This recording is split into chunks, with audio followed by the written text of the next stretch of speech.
Olá, meus amores, tudo bom com vocês? Olha só, hoje, no livro, na nossa aula de português, nós vamos trabalhar já no livro 2, como a gente já começou a trabalhar esse livro desde quinta da semana passada, certo? Na página 14. A semana passada, quando eu comecei a trabalhar o livro 2, eu falei para vocês que a gente ia ver 4 fábulas, cada uma em uma aula diferente. Porém, ficou faltando a correção do capítulo 4 do livro 1, que eu vou fazer quinta-feira da semana que vem. Então, hoje, na nossa aula, a gente vai ver 2 fábulas e na aula de amanhã, a gente vai ver a última fábula. Para quando for a semana que vem, na quinta-feira, a gente ter a aula de correção do capítulo 4 do livro 1 e na sexta, a gente ter o conteúdo gramatical que o livro 2 vai trazer dentro desse capítulo de fábula dos animais que ensinam uma história, tá? Mas eu vou botar tanto no grupo lá dos alunos do sexto ano, quanto no grupo dos pais, o cronograma das aulas. Hoje eu quero que vocês acompanhem a leitura que está na página 14, que vem trazer o texto 2, que vai falar da rã e o boi. Diz assim: num prado, uma rã, um boi contemplou, e ser maior que ele, vaidosa, intentou. A pele enrugada, inchada, alargou, e as leves irmãs assim perguntou: maior que o boi, ó manas, já sou. Não és, lhe disseram, e a rã lhe tornou. E agora ainda não? E mais ainda inchou. Eis logo de todas um não escutou. Inchar-se invejosa, de novo buscou, mas dando um estouro, a vida acabou. Também, se em grandeza venceu procurou, o pobre ao contente por força estourou. É uma fábula de Jean La Fontenelle, de Fábulas de La Fontenelle, tá? Então ele tem dizendo aqui, intentou, quer dizer, fez esforço para algo e tentou. E potente é forte e poderoso. No primeiro quesito, que é de interpretação de texto, nessa atividade vão ter 4 quesitos. Diz assim: em um prado, uma rã contemplava um boi. Por que ela observava tanto e que sentimento o boi despertou nela? Segundo, o que a rã fez para atingir o seu objetivo? Ela teve sucesso? Explique sua resposta. Terceiro, reflita sobre o desfecho da história e responda: que lição de moral essa fábula nos transmite? Tá? Então, nessa questão de lição de moral, como a fábula é conhecida por ser um gênero textual que sempre vai trazer uma moral no fim da história, eu vou interpretar para vocês. Eu sou tão alta, não é? Então vocês dizem assim: poxa, tia Valquíria é tão alta, mas tia Ilha tem o mesmo tamanho que eu. Tia Ilha é mais baixinha, né? Mas eu não aceito ser tão alta e tia Ilha não aceita ser tão baixinha, porque cada uma tem a sua característica física, tá? Tem pessoas que têm o cabelo cacheado, tem pessoas que têm o cabelo liso, né? Tem gente que é mais cheinho, tem gente que é mais magrinho, tá? Então, cada um tem que se aceitar do jeito que é. Aceitar a sua característica, certo? Tem as vantagens de ser alto e tem as vantagens também de ser baixo. Então, cada um tem suas peculiaridades, cada um tem suas características. Ao tomar uma atitude que passe do nosso limite físico, com certeza a gente vai ter condições, né? Vão ter, podemos dizer assim, consequências que vai nos fazer mal. Que foi aí, no caso, a rã estourou. 4. Aponte pontos em comuns, tá? Pontos que são iguais. E pontos divergentes, pontos que são diferentes entre as fábulas A Rã e o Boi, que é a que a gente leu na aula de hoje, e a Perdiz e a Raposa, que é a que a gente leu na aula passada, tá, gente? Vamos dar sequência, ver o texto 3. Mas, tia, lembrando que eu tinha dito que a gente ia ver um texto em cada aula. Só que a semana que vem eu vou precisar fazer a correção do capítulo 4 do livro 1. Então, hoje eu vou adiantar a aula de quinta que vem, tá? Então, diz assim, ó: a cigarra e a formiga. Era verão. A formiga carregava suas folhas e seus alimentos de um lado para outro, enquanto a cigarra, consoando dela, passava os dias cantando e se divertindo. Mas não tardou e o inverno chegou. A cigarra, faminta e com frio, foi pedir alimento à formiga, que lhe disse assim: por que é que você não trabalhou trabalhou no verão e guardou comida para o inverno. Eu não fiquei à toa, não. Criei as mais doces melodias, respondeu a cigarra. Ao que a formiga logo acrescentou. Ah, você flautiou no verão. Agora dance no inverno. A fábula mostra que é preciso pensar no dia de amanhã para não se arrepender depois. A cigarra e a formiga é uma fábula de Êxopo, tá?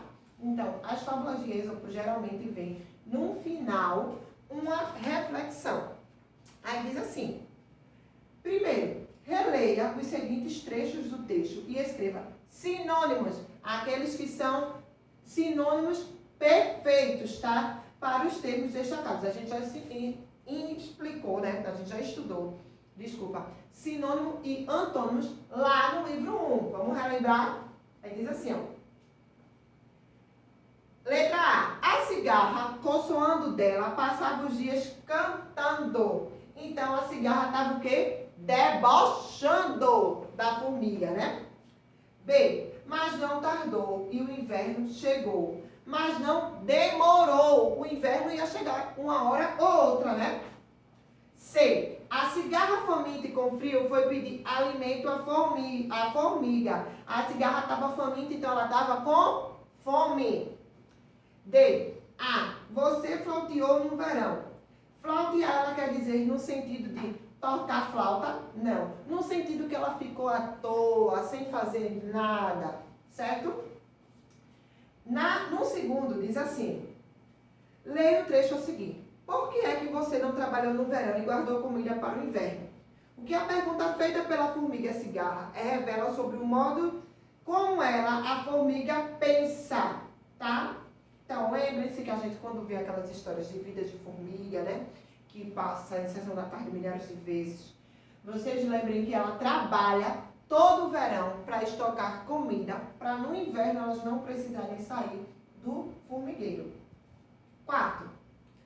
Levante hipótese sobre o destino da cigarra depois que a formiga nega-lhe abrigo, certo? 5. Qual é a moral dessa história? E 6. No trecho, agora dance no inverno, podemos considerar dois significados para a palavra dança. Quais são eles? Dançar no sentido de se dar mal, você vai dançar na prova se você não estudar. Então, né? E ela está dizendo, ela disse assim, eu fiz as maiores cantorias. Então, ela está mandando ela pegar as cantorias que ela fez e agora dançar. Esses são os dois sentidos. E no 7º diz assim, observe a imagem a seguir. A cigarra e a formiga de Gustave Doré, tá? De 1867.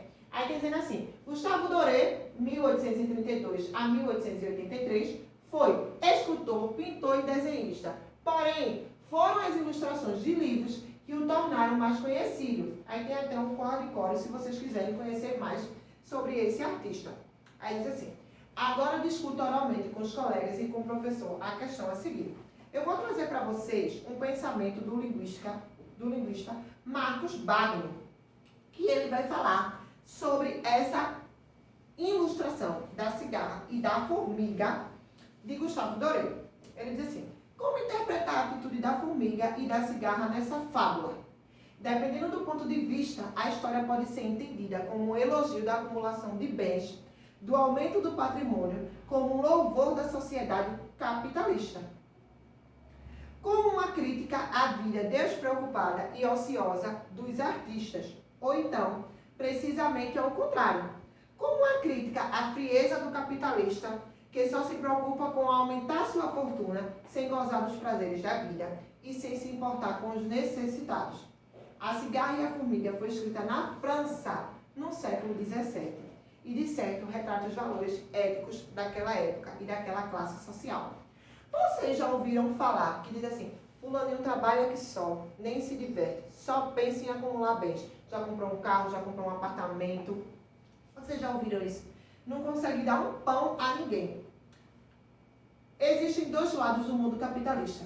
Aquele que só quer reter para ele e aquele que consegue trabalhar, consegue se divertir e mostrar, né, conseguir doar o que ele tem ao próximo. Não estou dizendo que a gente vai trabalhar para tudo que a gente receber, a gente partilhar com o outro.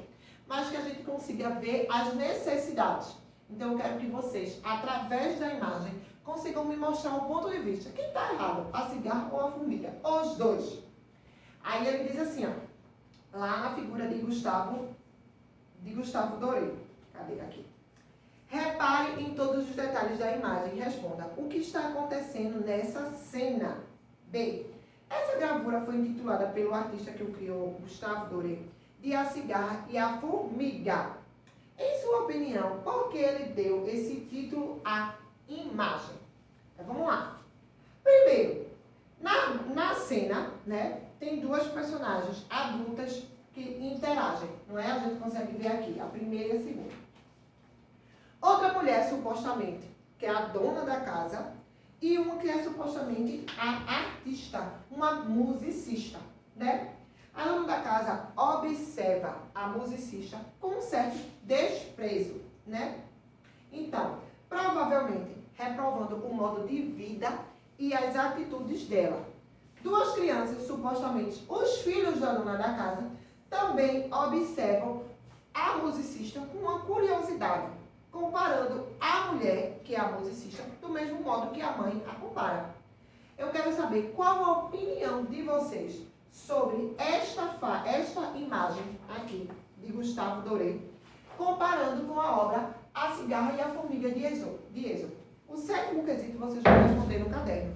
E os demais vocês devem responder no livro, tirar foto e me mandar. Certo, meus amores? Então, na aula de amanhã, de sexta-feira, a gente vai ver o texto 4, que é A Cigarra e a Formiga, mas de um modo moderno. Certo? Beijo, estou morrendo de saudade de vocês.